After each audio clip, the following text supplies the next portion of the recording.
Karuvannur service സഹകരണ ബാങ്കിൽ സ്ഥിരം ഭരണസമിതി വേണമെന്ന നിർദ്ദേശവുമായി സഹകരണ വകുപ്പ്. നിലവിലെ അഡ്മിനിസ്ട്രേറ്റീവ് കമ്മിറ്റിയുടെ കാലാവധി അവസാനിക്കാനിരിക്കെയാണ് വകുപ്പിന്റെ നിർദ്ദേശം.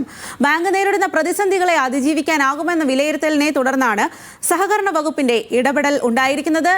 ലെവിൻ കെ വിജയനാണ് വിവരങ്ങളുമായി ചേരുന്നത്. ലെവിൻ, ഒരുപാട് ആരോപണങ്ങൾ ഒക്കെ ഉണ്ടായതാണ് കരുവന്നൂർ സഹകരണ ബാങ്കിനെ സംബന്ധിച്ച് എന്നുള്ളതാണ് വലിയ തരത്തിൽ വാർത്തകളിൽ ഇടം പിടിക്കുകയും ചെയ്ത ഒരു മാറ്റം വേണമെന്നാണോ പറയുന്നത്? സ്വാതി, കരുവന്നൂർ ബാങ്കുമായി ഉണ്ടായ സാമ്പത്തിക ക്രമക്കേടുകൾ വലിയ രാഷ്ട്രീയ വിവാദങ്ങൾക്ക് കാരണമായിരുന്നു. CPM-നെ വല്ലാത്ത പ്രതിസന്ധിയിലാക്കിയ ഒരു സംഭവമായി കരുവന്നൂർ ബാങ്ക് തട്ടിപ്പ് മാറുകയും ചെയ്തു.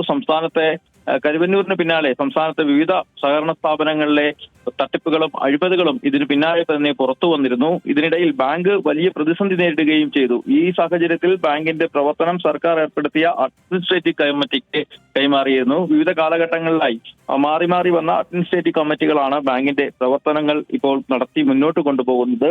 എന്നാൽ ബാങ്കിൽ നിലവിലെ സാഹചര്യത്തിൽ വലിയ പ്രതിസന്ധികളെ അതിജീവിക്കാനാകുമെന്നുള്ള സംസ്ഥാന സഹകരണ വകുപ്പിന്റേതായിട്ടുള്ള വിലയിരുത്തലിന്റെ അടിസ്ഥാനത്തിലാണ് അവർ ഇത്തരമൊരു നിർദ്ദേശം, പുതിയ ഭരണസമിതിയെ തിരഞ്ഞെടുത്ത് സ്വതന്ത്രമായി ബാങ്കിന്റെ ഭരണസമിതി പ്രവർത്തിക്കണമെന്നുള്ള ഒരു നിർദ്ദേശം അഡ്മിനിസ്ട്രേറ്റീവ് കമ്മിറ്റിക്ക് കൈമാറിയത്. എന്നാൽ ഈ ബാങ്കിന്റെ ഭരണം നടത്തുന്ന CPM ഔദ്യോഗികമായി തീരുമാനമെടുത്താൽ മാത്രമേ ഈ ഒരു നിർദ്ദേശം നടപ്പിലാക്കാൻ സാധിക്കുകയുള്ളൂ. CPM ഇത് സംബന്ധിച്ച് നിലവിൽ അത്തരത്തിലൊരു തീരുമാനത്തിലേക്ക് എത്തിയിട്ടില്ല. മാത്രമല്ല, സഹകരണ സ്ഥാപനങ്ങളുമായി ബന്ധപ്പെട്ടുകൊണ്ട് ജില്ലയിൽ പ്രവർത്തിക്കുന്ന CPM സബ് കമ്മിറ്റിയുടെ നേതൃത്വത്തിൽ കൂടിയാലോചനകൾ നടത്തിയതിനു ശേഷമായിരിക്കും ഇക്കാര്യത്തിൽ ഒരു അന്തിമ തീരുമാനമെടുക്കുക. നിലവിലെ സാഹചര്യത്തിൽ ബാങ്കിൽ ഒരു തെരഞ്ഞെടുപ്പ് നടത്തിയാൽ വലിയ തിരിച്ചടിയാകുമെന്നുള്ളൊരു വിലയിരുത്തൽ പൊതുവെ CPM-നുള്ളിലുണ്ട്. അതുകൊണ്ട് തന്നെ സബ് കമ്മിറ്റി യോഗം ചേർന്ന് വിശദമായ ചർച്ചകൾക്ക് നടത്തിയതിനു ശേഷം ചർച്ചകളുടെ അടിസ്ഥാനത്തിൽ ഉണ്ടാകുന്ന തീരുമാനങ്ങൾ ജില്ലാ സെക്രട്ടേറിയറ്റിലും ജില്ലാ കമ്മിറ്റിയിലും അവതരിപ്പിക്കും. അതിനുശേഷമായിരിക്കും അന്തിമമായ ഒരു തീരുമാനം ഈ കാര്യത്തിൽ CPM കൈക്കൊള്ളുക. ഏതായാലും ബാങ്കിനെ സംബന്ധിച്ചുകൊണ്ട് പ്രതിസന്ധി മാറി എന്നുള്ള ഒരു സഹകരണ വകുപ്പിന്റെ വിലയിരുത്തൽ ഉണ്ടായിട്ടുണ്ട് എന്നുള്ളത്